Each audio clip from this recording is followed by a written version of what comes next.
तो मैं कह रहा हूँ 2 पे कम से कम 10 मुसलमान लड़की लाओ और उसको हिंदू। उत्तर प्रदेश की राजनीति में एक बार फिर से नफरत भरी राजनीति और महिला सम्मान के मुद्दे को केंद्र में लाया गया है। सिद्धार्थनगर में एक रैली के दौरान बीजेपी के पूर्व विधायक राघवेंद्र प्रताप सिंह का वीडियो सोशल मीडिया पर तेजी से वायरल हुआ, जिसमें उन्होंने बेहद विवादित और भड़काऊ बयान दिया। उन्होंने कहा कि 2 के बदले 10 मुस्लिम लड़कियां लाओ और नौकरी पाओ, यानी उन्होंने खुलेआम धर्म और महिलाओं को राजनीतिक प्रचार का हथियार बना दिया। अब ये बयान न केवल महिलाओं की गरिमा को ठेस पहुंचाता है, बल्कि देश के संविधान और सामाजिक सौहार्द के खिलाफ भी है। और इसीलिए जब कोई नेता इस तरह का बयान देता है तो वो जनता के बीच नफरत फैलाने और समाज को बांटने की कोशिश करता है। तो वहीं इस बयान के सामने आने के बाद अब राजनीतिक तूफान खड़ा हो चुका है। बहुजन समाज पार्टी की प्रमुख मायावती ने इस पर कड़ा हमला बोला। उन्होंने सोशल मीडिया पर लिखा, ऐसे आपराधिक, अराजक और असामाजिक तत्व सभ्य और संवैधानिक सरकार के लिए खुली चुनौती है। सरकार को इन्हें संरक्षण देने के बजाय सख्त कानूनी कार्रवाई करनी चाहिए। मायावती का ये बयान अब सिर्फ विरोध का नहीं था, बल्कि एक राजनीतिक चेतावनी थी कि अगर इस तरह की सोच को रोका नहीं गया तो ये समाज के लिए खतरनाक साबित हो सकती है। इसके अलावा कांग्रेस, आप और अन्य विपक्षी दलों ने भी बीजेपी पर निशाना साधते हुए कहा कि जब सरकार रोजगार, शिक्षा और महंगाई के मुद्दों पर जवाब देने में नाकाम रहती है तो वो धर्म और नफरत का सहारा लेती है। कांग्रेस ने कहा कि ये बयान बीजेपी की असली राजनीति दिखाता है। समाज को बांटो, लोगों को बंटवाओ और असली मुद्दे का ध्यान हटाओ।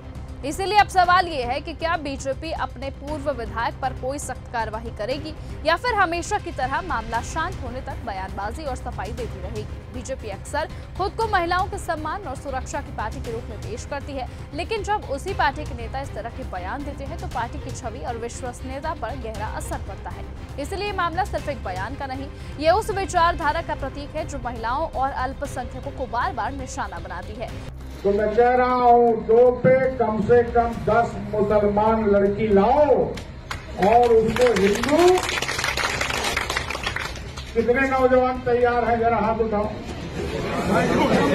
अरे ये बियाह किए हो लोग नहीं।